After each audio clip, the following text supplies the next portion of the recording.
And the 10 horns which thou sawest are 10 kings, which have received no kingdom as yet, but receive power as kings 1 hour with the beast. These have one mind, and shall give their power and strength unto the beast. Here at WEF, I believe we're discussing, there's a lot of discussion about what the new world order will be, or how, even in the context of our new Helsinki, how do we work towards that new normative international order that allows us to address our differences and disputes as the civilized world.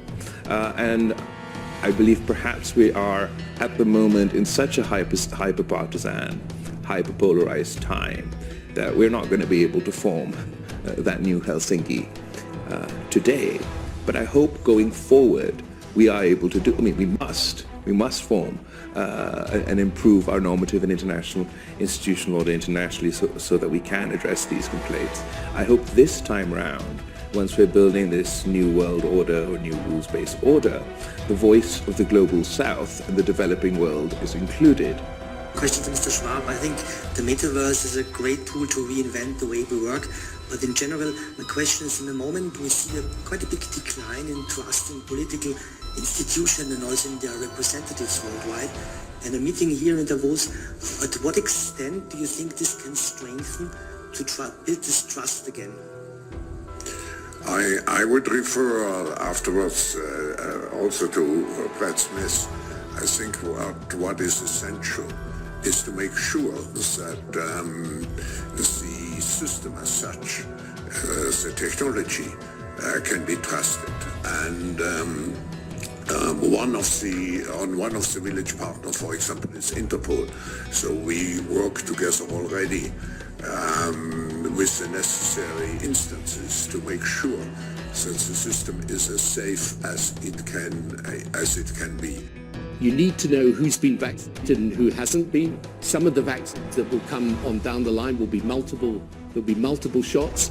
So you've got to have, for reasons to do with the healthcare more generally, but certainly for a pandemic or for vaccines, you've got to have a proper digital infrastructure, and many countries don't have that. In fact, most countries don't have that. After Mr. Musk took over the Twitter with his freedom of speech absolutism, we are the protectors of freedom of speech as well.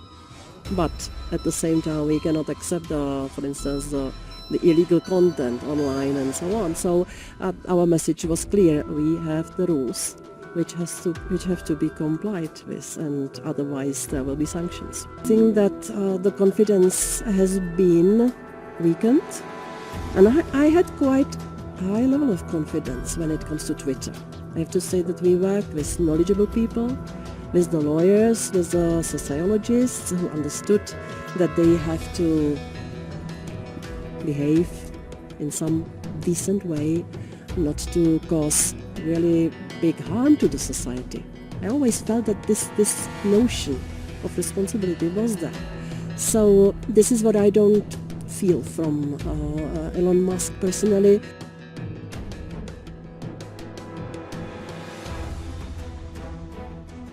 Okay, so we just landed in Phoenix, Arizona, just got back from the World Economic Forum. 15 hours of flying later, and I do not have my passport. I've gone through 5 different security checkpoints. I've been searched at every single one. I got body searched twice. My bags were taken apart 3 times, and now we're going through search number 4 or 5, and I can't get my passport until after. So my passport has been detained, and I'm here in the airport again.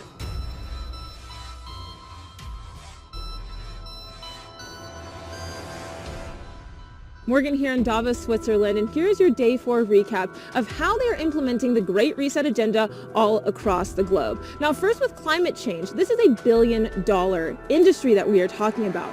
And with this, we asked them, how are they going to implement that carbon tax on civilians worldwide? And I didn't get many answers. Next, they are combating against disinformation by having corporations like CNBC and the Wall Street Journal present, along with hosting a panel with Brian Stelter on misinformation. Make that make sense. Also, under the guise of food insecurity and stability, they are pushing more non-meat options, including insects, and research on that to come. Also, on top of all of these things, with the 2030 agenda, they are predicting that there will be global cyber attacks across the globe in the next 2 years.